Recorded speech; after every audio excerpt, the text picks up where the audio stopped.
brothers and sisters, and friends, and I see some enemies. In fact, I think we'd be fooling ourselves if we had an audience this large and didn't realize that there were some enemies present. I wanted to make this video today to go over 3 things that I hear cop watchers say. I want to address these 3 things because I hear a lot of cop watchers saying these things, and I just want to go over them. And I guess the purpose of this is to change the way cop watchers interact with the cops out there.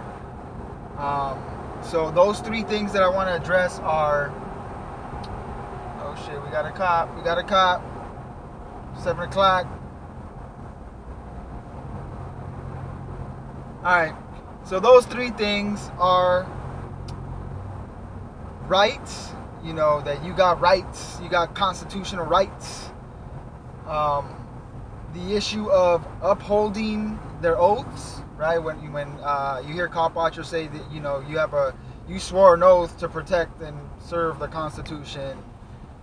And the 3rd thing is the issue of citizens, and I guess I'm going to question whether or not they really exist. All right, so with that being said, let's get started. Rights. Boy, everyone in this country's always running around yammering about their fucking rights. I have a right, you have no right, we have a right, they don't have a right. Folks, I hate to spoil your fun, but there's no such thing as rights, okay? They're imaginary. We made them up, like the boogeyman. The 3 Little Pigs, Pinocchio, Mother Goose, shit like that. Rights are an idea. They're just imaginary. They're a cute idea. Cute. But that's all. Cute and fictional. But if you think you do have rights, let me ask you this. Where do they come from? People say, well, they come from God. They're God-given rights. Oh, fuck. Here we go again. Here we go again. Doesn't sound like divine planning to me. Sounds more like human planning. Sounds more like one group trying to control another group. In other words, business as usual in America. Now, their privileges. That's all we've ever had in this country is a bill of temporary privileges. Yeah. Sooner or later, the people in this country are going to realize the government does not give a fuck about them. Government doesn't care about you or your children or your rights or your welfare or your safety. It simply doesn't give a fuck about you. It's interested in its own power. That's the only thing, keeping it and expanding it wherever possible. There is no such thing as constitutional rights. Let me say that again so that you can quote me exactly right on that. There is no such thing as constitutional rights. Now, all you guys out there with cameras filming cops, doing your First Amendment test or whatever you want to call it, get your facts straight. The Bill of Rights was actually the first 10 amendments that were added onto the Constitution in 1791. It was added because of 2 different ways in which the Constitution itself was interpreted. One being the Federalist point of view, the other being the Anti-Federalist point of view. Federalists look at it like the Constitution limits the power of the government, while the Anti-Federalists view it as granting power to the government. To have maybe an educated opinion about it, we have to look at some of the other ideas that we've inherited, you know. Like, it seems natural for anarchists to be pro-gun because we understand that there are no such thing as rights, right? There's only what you negotiate. The idea of rights, who gave us this idea that there's rights? Yeah. That there's a package of benefits that you just get. Who gave us that idea? There's not. That's an illusion. Think about it that way. There are no rights. There's only what you negotiate. And when you're negotiating with people in voluntary relationships, you have to come by adding value. And when you're negotiating with gangs, even really organized gangs that all wear the same color clothing and have insignias that they all belong to the same gang, and they all have guns, and they come to the negotiation not with words, not with pieces of paper that are promises. They come to the negotiation with guns. And a lot of times they act to take away your right to your body, your right to your product, or your right to your free movement. So these are the 3 aspects of the self. Your present, your future, and your past self, right? Yeah. Your body, your movement, and your product, like things that you spent labor or time on yesterday in order to acquire, right? Yeah. Yep. So how do you negotiate with these people? Because there's no rights. There's only what you negotiate.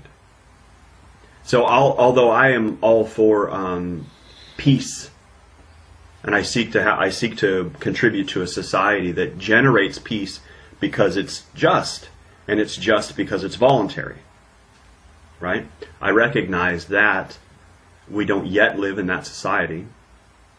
And just like every eagle has claws and every gazelle has horns and the ability to run away from its predators, and every animal on earth has some kind of a mechanism or apparatus to defend itself, right? Yeah. I think that humans should not be the only animal that gives away its ability to defend itself to its only predators, which would be other humans. All right, so the oaths that cops or any other person in government take to support and uphold the Constitution have no validity or obligation. And why? They are given to nobody. There was no mutual recognition, consent, or agreement between the people taking the oaths, meaning the cops, and those who they're swearing the oath to. On that alone, it can be said that there is no contract or pledge of faith legally.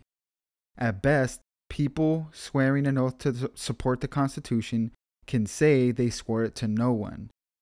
If a cop watcher tells a cop on the streets that he's one of the people that the Constitution said to protect, that cop can legitimately say, I don't know you, you weren't there when I took this oath, I didn't take this oath to you, go kick rocks. Cop watchers aren't even asked, nobody's asked, if this cop or that cop, if they wanted to even swear to support the Constitution. Can any cop watcher say that he has evidence to prove that this cop or that cop has any obligation to him or her? Do they have any evidence, written or otherwise, that proves that the cop to be his agent or representative, or given any of these cops written power of attorney? No. If any cop did fail to fulfill his oath, it is none of our business, as we cannot prove that the cop failed us individually. Period. End of story. Law enforcement does not have a constitutional duty to protect you. This is something that has been established by the U.S. Supreme Court and other courts time after time. These courts have dealt with lawsuits where people have tried to sue law enforcement for failing to protect them, but they lost. If you don't understand it, or if you don't believe me, simply Google Warren versus D.C. Google Castle Rock versus Gonzalez. In 1999, Jessica Gonzalez actually filed a restraining order against her husband. She wanted the police to find and arrest her estranged husband. Well, the guy took their three kids. Eventually, he ended up killing their kids, and she tried to sue the police department. Well, she lost in the U.S. Court of Appeals in the 10th Circuit, and then she pressed it to the Supreme Court and lost again. Law enforcement does not have a constitutional duty to protect you. Some people think that, well, you shouldn't be able to own this gun or that gun because the police will protect you. Let me explain something to you. If you call 911, the average response time will be somewhere between 8 and 15 minutes, maybe 8 or 10 minutes or so, maybe 5 or 6 minutes if you're lucky. FBI data shows that about 25% of the violent crime calls are responded to within 5 minutes on average. So even the police can get there within, 2 or 3 minutes. They're still not responsible for your safety, but it is not their constitutional duty to do so. It is your responsibility to do so. It says to serve and protect on the police cars.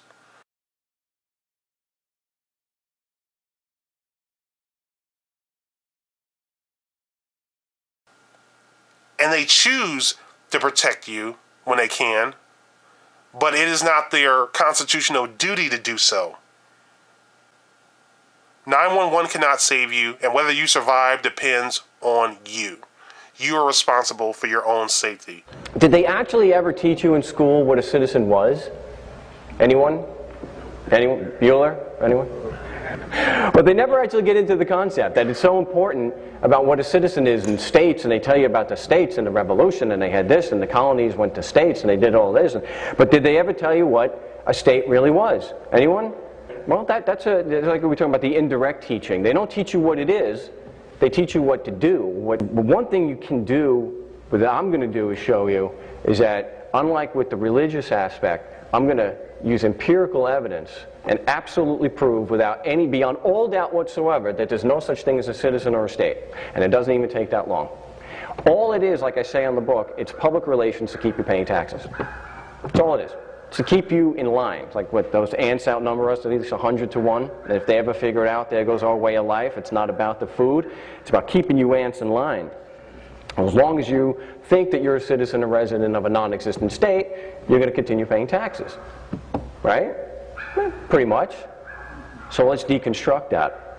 Is the state, let's see, state of Arizona, was there a state of Arizona prior to February of 1912? So the answer is no, right? Was the land of Arizona there? Yeah.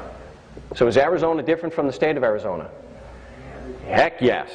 I've even had a federal judge, not a federal judge, she was a municipal judge, Paula Burgess. You can look her up online. She still is a pro tem judge in Mesa. She told the truth when it came to the state. Very rare. So right at the very beginning, I'm taking judicial notice that the state of Arizona is an act of Congress. The state of Arizona is an act of Congress signed by the president. It's a piece of paper. So I said, oh great, we don't need a trial unless you can tell me that you have a witness to prove beyond a reasonable doubt that I was within that act of Congress on this day. All right, so let's get back. All right, let's look at it from a legal standpoint and see if we can see if there's any evidence. We know it's an act of Congress. Let's look at what a citizen is supposed to be. Something they didn't teach you in any of these schools. A citizen, and I'm not pulling this out of thin air. It's Loria versus United States. I don't know the actual citation, but it's in the book. I thought maybe you'd have it. Anyway, it's Loria versus United States. It's the United States Supreme Court, and they define a citizen legally as a member of the body politic owing a duty of allegiance in return for a duty of protection. These are reciprocal obligations, one a consideration for the other. Okay, let's break that down just a little bit.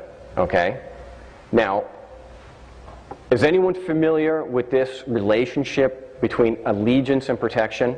Does this sound familiar to anybody? It's a fealty. It's an oath of fealty. It's an oath of allegiance. You know, when someone gets naturalized, what do they have to do? They have to put the hand to the square and swear an oath of allegiance. So it's the old English common law thing that allegiance draws with it protection, protection draws with it allegiance. Right? Now, we'll go through, I want to go through, so legally there's no citizen, and just morally or economically there are no citizens. How did the duty of allegiance and the duty of protection arise? Well, let's look at it. Are taxes compulsory or are they voluntary? Compulsory. So, could someone really have a duty to protect you if it's compulsory? Someone said Al Capone before, right? Yeah. So, if Al Capone was getting protection money from Speakeasy, was he obligated to protect them? Well, of course not. It's all by violence. It's all compulsory. That's why I mentioned before, all I should have to say is, well, the means are not consistent with the end. There couldn't be of a duty to protect, even legally or even economically. But let's look at it legally. Legally, does the government have any duty to protect anybody in the state? No. How do we know this? Supreme Courts? Is it just one Supreme Court that said that? No, it's several. Every Supreme Court has said that. Because if they had a duty to protect you, now let's look at LA for example. If they had a duty to protect you, wouldn't that be actionable when they didn't, and your car was stolen, or your house was broken into, or someone breaks into your car this afternoon and takes your iPod? It would be actionable. If you did sue them, and many people have, this is how I know this stuff, if you did sue, let's say you sued the city of LA for not protecting you because you were mugged, what would a battery of attorneys, that's a scary thought, what would a battery of attorneys file in response to your complaint?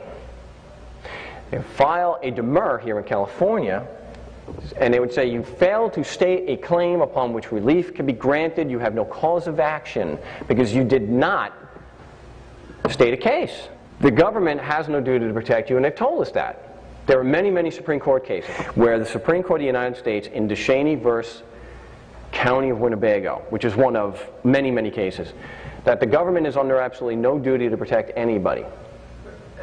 So if you look in the government code here in California, I think it's section 945, but don't quote me on that. It is in the government code that you cannot hold the government responsible for failing to provide police protection. So that's why I put in my videos that when, and I overlay that, Salza versus City of Antioch is where the California Court of Appeals, which the Supreme Court did not review because it didn't disagree with it, where the Court of Appeals stated, this is a direct quote, police officers have no statutory duty to do anything. So they tell us legally, and we know that the fact that taxes are compulsory, no duty to protect us could be created. So what does that mean? What are the implications of that? This hit me years ago, because I had gotten into all this stuff about citizens. Oh, citizens, a member of the body politic, duty of allegiance in return for protection. But there's no duty to protect anybody. What does that mean about allegiance? Does anybody owe allegiance? No! So if you don't have a duty of allegiance, you don't have a duty of protection, are there any citizens? No! Okay, and that's in the Constitution, right? And the Constitution is what? No, that's an opinion. Tell me what it is factually. Constitution, the document. Thank you. That's the answer. Did anyone sign it? Did anyone sign it in any manner as a signatory or to make themselves responsible to it as an agreement? No. No. So it's just a piece of paper. They said, if you read it, it says what? In witness thereof. Nobody signed it in any manner that it could be binding as an agreement. As Lysander Spooner wrote in Constitution, no authority, no treason. The Constitution has no inherent authority. If it has any authority at all, it's as a contract, and it doesn't even purport to be a contract. And even if we accepted it, I'm going to paraphrase a little now. Even if we accepted it as a contract, which no court in the country, so-called, would ever enforce the contract, the Constitution as a contract. If you did accept it as a contract, it only applied to anybody who agreed to it then, in 1787. We'll just say, well, they signed it, we'll just assume they signed it to make themselves responsible. So only the people who actually signed it could be held responsible to its terms. They're all dead. So the Constitution doesn't help because there's no connection. It's just a piece of paper. Because if I said this piece of paper gave me a right to your house, you'd rightly, tell me where to go. You seem to think that these 4 pieces of paper in Washington, D.C. that no one gets to even look at or touch, you seem to think that gives you a right to my house. Raving nonsense. So we show that we can show empirically that there are no citizens. So if there are no citizens, is there a body politic? No. No. So if we don't have a body politic, is there a state? No. No. Well, if you have no states, is there a United States? No. Here's a tough one.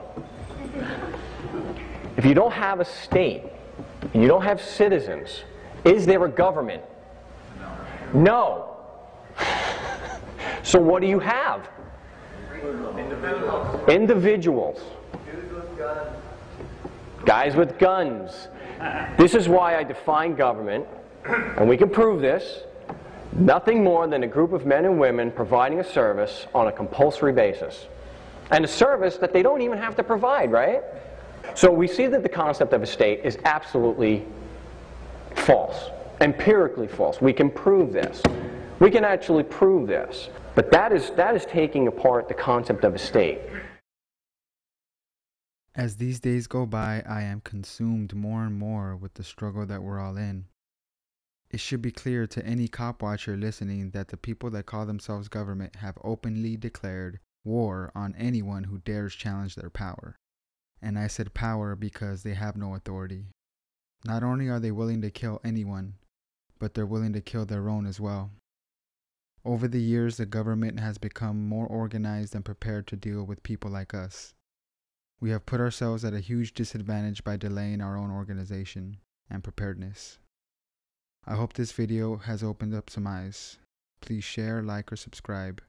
I'll finish with Mark Stevens correctly pointing out our collective fear. Thanks. Because I think deep down, people know government's the problem. That we know government's the problem. But we don't know how everyone else is going to respond to that. We don't know how you're going to react to that. We don't know if you believe that.